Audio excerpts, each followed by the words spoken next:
I really should have put those header gaskets in back before the front of the cab was on.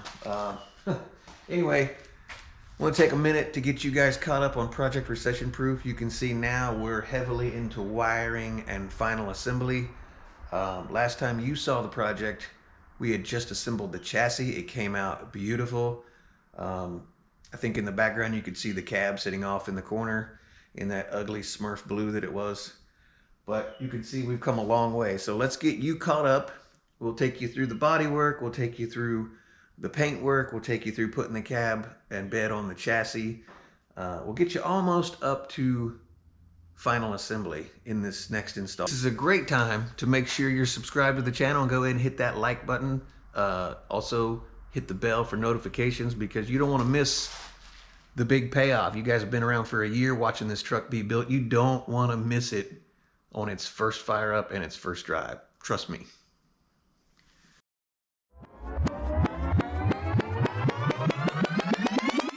So here we've got our 81 GMC. We are fitting the door. A few spots here still to address before we call that good, but what I want to talk about is filling large holes. Check these kits out I found.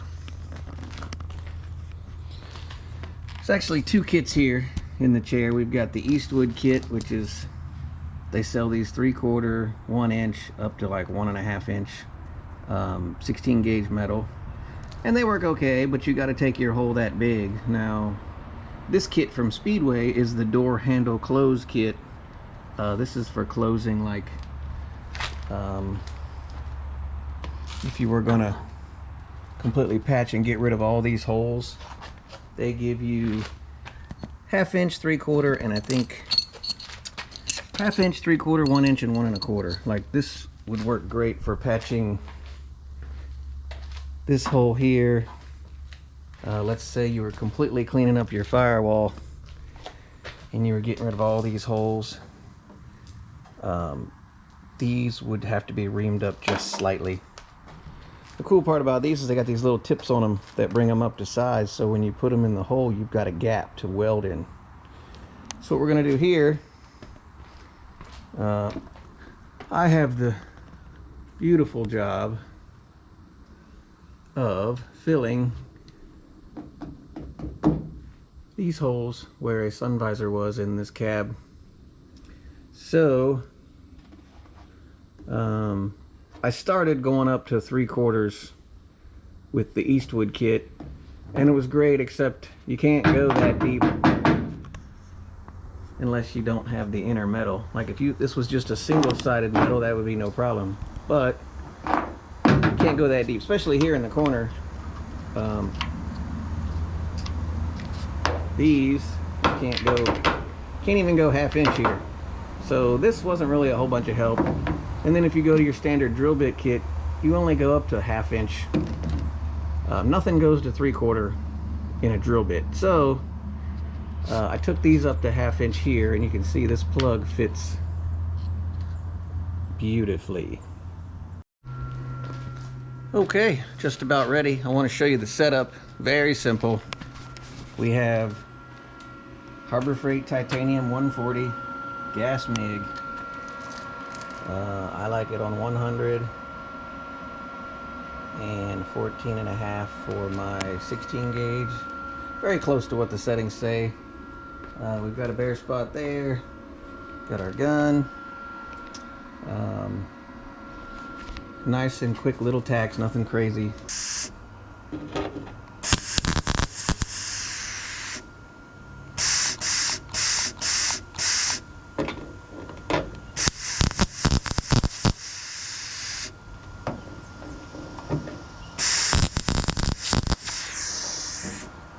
Alright, so when you're all said and done here, you can see we've ground down our welds. We could go a little further, but this whole area is low, so I'm going to leave a little bit more weld there just for a little more strength. I mean, it's not, I can feel it, just like that one. For some reason, I think it's when you drill them out and weld them, you shrink it all back. Okay, I didn't dive heat stroke yet, but here's the final product. with a light you can barely see the outline of where the metal was. This one you can see it a little bit better. This one we got a little bit more grinding to do, but that is an excellent way to fill holes in sheet metal. I can feel where the metal got a little hot and warped during the welding and grinding process, but I have to do body work here anyway, so it is what it is. Someday I've got to get water down to this shop. Past the row of hot rods. You see, we finally got the bed off of this one, and you're about to see why. Well, there's the other fender. Rusty got it stripped and cleaned, ready for body work. This bed is gorgeous. So look at these inner panels. Just beautiful. Not even surface rust in there. And then the big kicker, I'll show you. It looks, I mean, gosh, it looks terrible, right? But wait till you see this.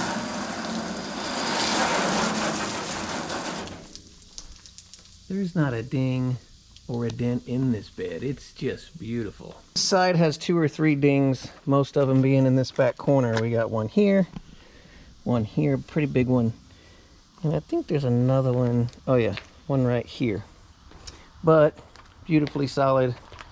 We'll get all this apart so it can all be sprayed individually, but that's why we chose that bed. Another early morning out here in the shop. So we came out last night late. I apologize for not filming it, but sprayed the inside of the cab. I think that came out really nice. I love fresh paint. It just feels so smooth. So we did the inside of the cab all the way. We got down here. We also, it's a little darker over here, shot the glove box door, the ashtray, the lower steering column. Been restoring some other parts over there. Just to recap this cab, we did patches to the floor pan. You can see we still have to finish that there. There's a hole there to close up. Not sure what that was. There's a hole up there to close up before we put down all the sound deadening, but you can see we did new outer and inner rockers. We did new cab corners. We did do a few patches. I think we did a patch here. I think we did a patch here. I want to say I did another patch right here. People have been asking what products we're using, so this is what we use. We use all Valspar paints and reducers. We got the Ultra Slow because it's still in the 90s here. Glamour Clear from ARC, beautiful stuff. I wish I had the slow activator yesterday. I think it would have flowed out just a little bit more than it did, but pretty happy with that for about 86 degrees. So we've moved on to the fenders. We got some of this Duplicolor rust barrier. I really like this stuff. I'm just putting a coat of this up inside the inner fender at the very top. This is where rocks and dirt, salt, if you live up north, likes to sit and rust these trucks out. We've got some really nice rust-free fenders here, so basically this is just a courtesy for the next guy. You won't have to worry about your fenders rusting. This is what I'm talking about. You can see we had no rust. We had a little bit of scale there, but we just basically protected that area for the future. You won't be able to get to this area once the inner fenders are in and the wheel lip moldings are on. Ooh, it's been a hot one here today. I'm sure my hair looks terrific. But more importantly, we've got square body fenders that are done. They are 100% ready for sealer. Well, we got to scuff them with 400, scuff them with 600, because we're going with a metallic base, and then seal them, and then they'll be done. These are the first body panels on the truck to be completely finished. And if I might say so, almost perfect. All right.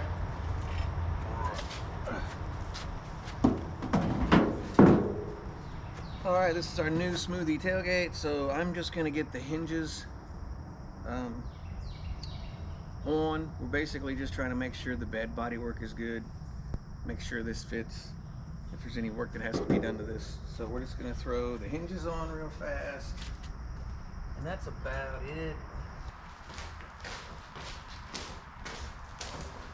Right. Doing this by braille. This is where it pays to have a helper. Somewhere there.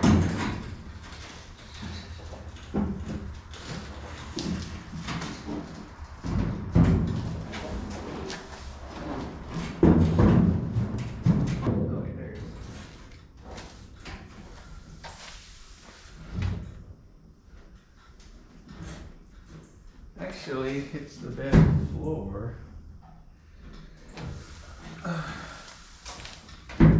Alright, so we've spent a few minutes messing with this. I think we've got it right. We had to pull the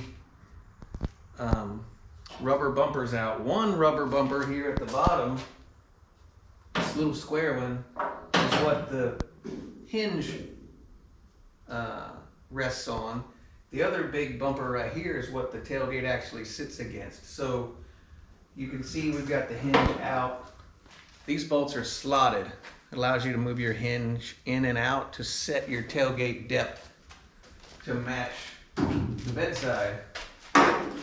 So you can see with nothing in here at all,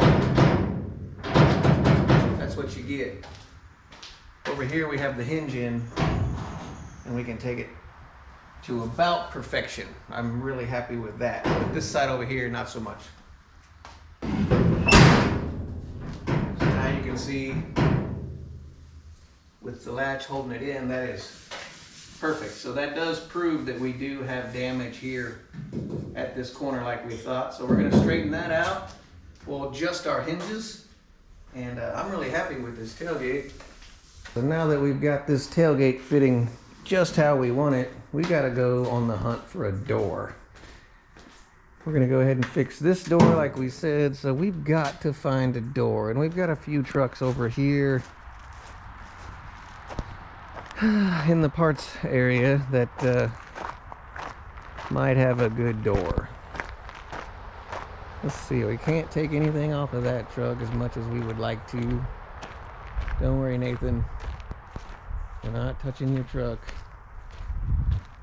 So what do we got here? I can already see this one has a massive dent right on the body line. Door, I don't know about this door. Oh, I don't think I want to use that door either. Oh, look, nope, there's a rust hole right through it right there. And a ding on the body line. Okay, so that door is a no-go. What about the 84 K10? Looks promising. Oh, let's see. Ooh, good thing the door doesn't look like that rocker. Oh yeah, this door. Let's see. So this door has a scratch right there. Oh, look at that. It's got a ding. It's got a wrinkle back here. Not bad though. This door actually doesn't have any of the typical rust starting. I think this is our door. Well, I know people are going to be disappointed, but this is our basically a parts truck. So let's see if we can get it up out of here and see if we can do something else with it. All right, not bad for a couple hours worth of work, huh? It's a little tedious to get this trimmed around it, but if you think about it, when you lay a flat piece down, anywhere it wrinkles up or down, that's where you want to slice it to fold it. So just keep that in mind. We did all the way back into the speaker pockets, all the way down. I'll give you a closer view.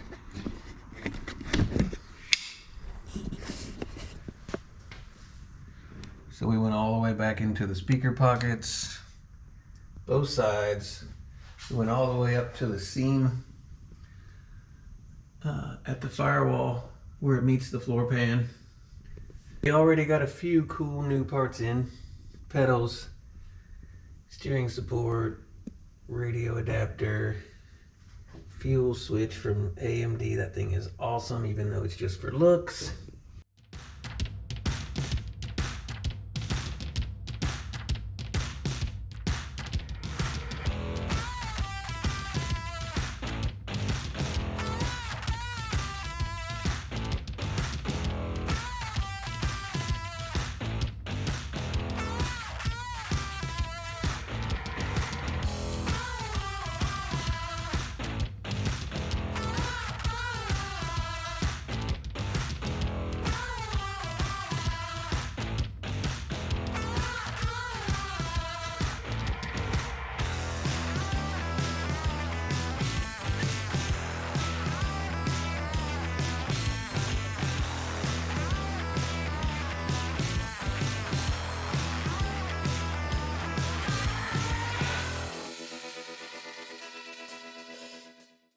We're gonna get back on this chassis.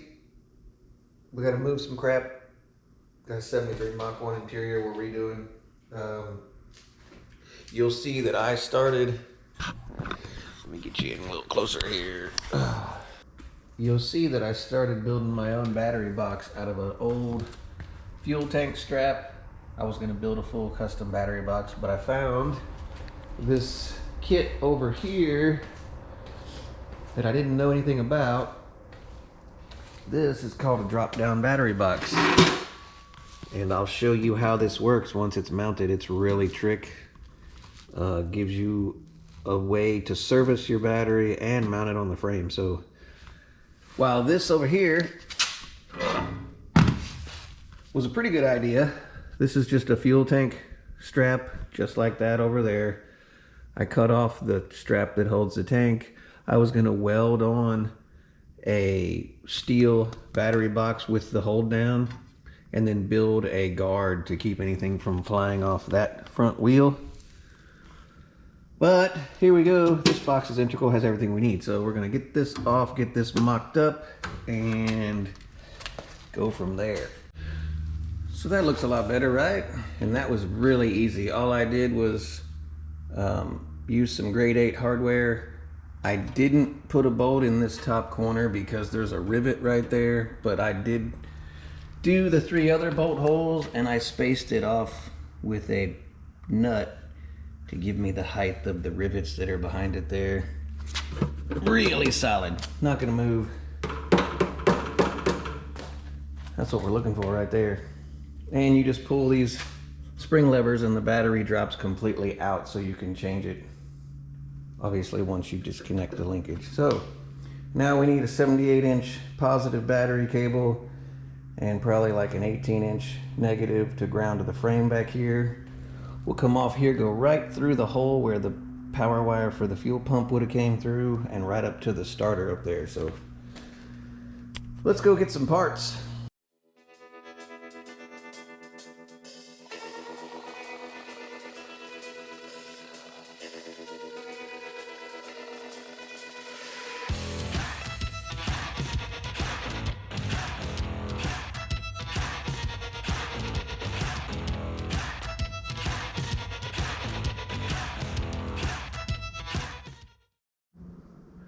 Well, here we are. We knew we'd get here someday. Look at that. So we got the bed painted. Super stoked with how that came out. For being one of our first full over paint jobs, we are super happy with how this came out. We can't thank our body man enough. Carl Sr. We got him straightening out our panels for us. After we thought we were done, he showed us that we really weren't done. But look at that thing. I don't even think I'm gonna cut and buff that. Plan for the day. Put that cab. Where is it? It's way back there on that chassis. So, all this crap has to go. It's pretty big with nothing in here. Okay, so we've got to build the cab hoist 1000, which is right there. And then we'll pull the chassis down from the upper shop down into here and just should be that just should be that simple. Never is. Never is. We're gonna be dealing with these black lines because I have too much money invested in these lights to change them, so I apologize in advance for that.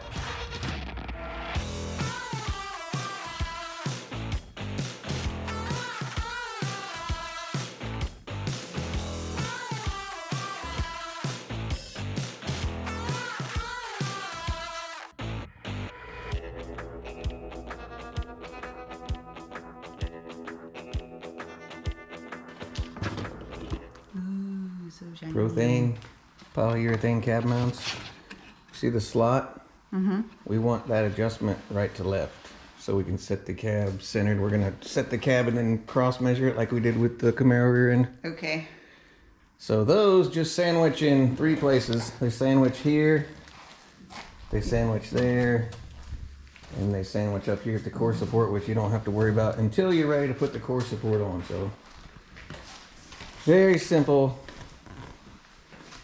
The coned portion goes to the bottom with the washer. So these will stick. I can't film and do it at the same time. Okay. Yeah. So the coned portion fits your washer so it goes on the bottom.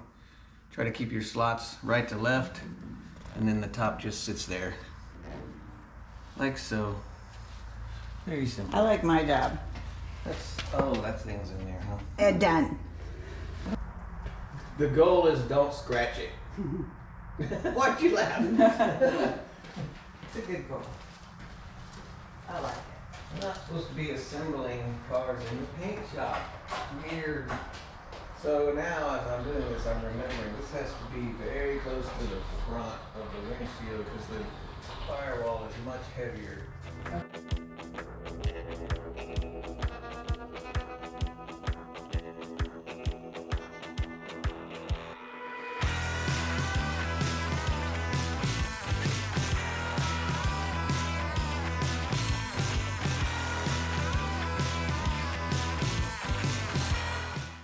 What are you doing down there? It's not like good. we have an entire shop and you're in the corner. Right? Did you need a light to look or no? No. Perfect? Yeah. Yeah. Did you say I'm perfect? No, I am, because I'm the one who moved it. Oh, okay. Just checking. All right. Now I gotta get the back ones. Yeah, get the back 2 and then we I need will another, bolt. yeah. Gimme. Well, so these have not been restored. This is sketchy. Tell me when you're ready.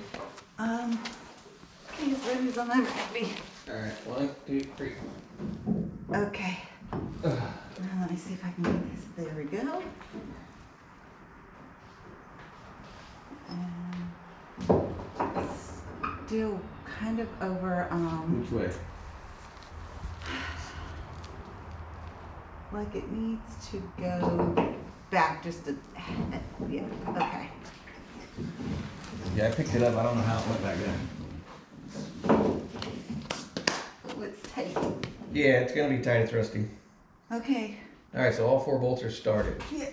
So then we'll take some cross measurements and then lock them down. What the hell? What are you doing? I'm trying to get it out.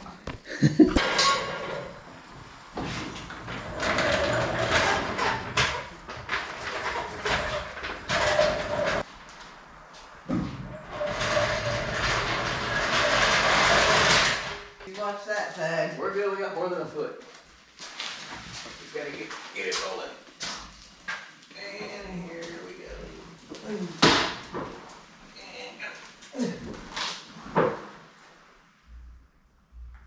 Done. Next car. Give me money. I got no love, Carol. Hey, get out of my truck. I don't need no hair in it. Come over here. Turn. Oh.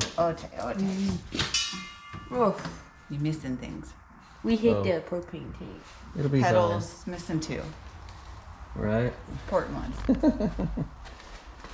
Well, that was the project for today. Get it on the chassis. Now the glass guys can come. Then we'll paint the rest of the parts. Wired up. Wired up. Check out all the other goodies we got. Did that scare you? Oh, come on, come back up here. Nope, I'm out of here. Oh.